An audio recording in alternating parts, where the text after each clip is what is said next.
My name is Carol Osterbeek, and I'm the part owner and CEO of Architecture Wood, LLC. We are a mill worker, so we'll do cabinets, we'll do countertops, we'll do desks, we'll do, paneling, we'll do trim. And I'm owner with Patrick Driscoll, who is 50% owner and also the CFO.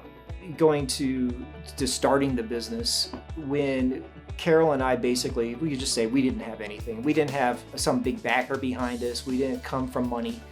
Everybody feels that's very difficult to, to go through this process, get a loan, start a small business, and it is when you don't know how.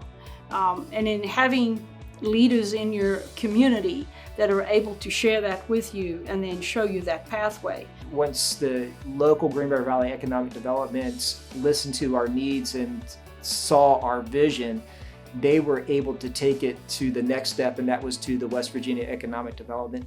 All of that was critical, putting those people in place for us to show us there is a pathway to ownership of a business that you can grow over time.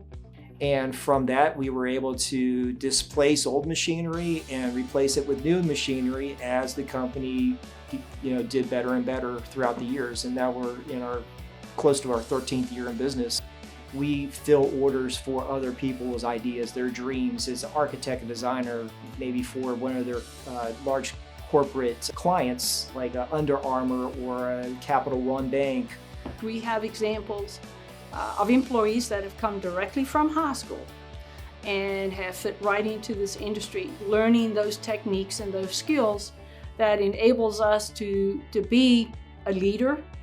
You have a lot of the master carpenters and mill workers that are looking for a retirement, and they've earned that right, but you need to pass that knowledge on. And so we've been able to do that and couple that with high technology. You want to retain people, you don't want them leaving the state. Having the EDA support us and believing in us was huge.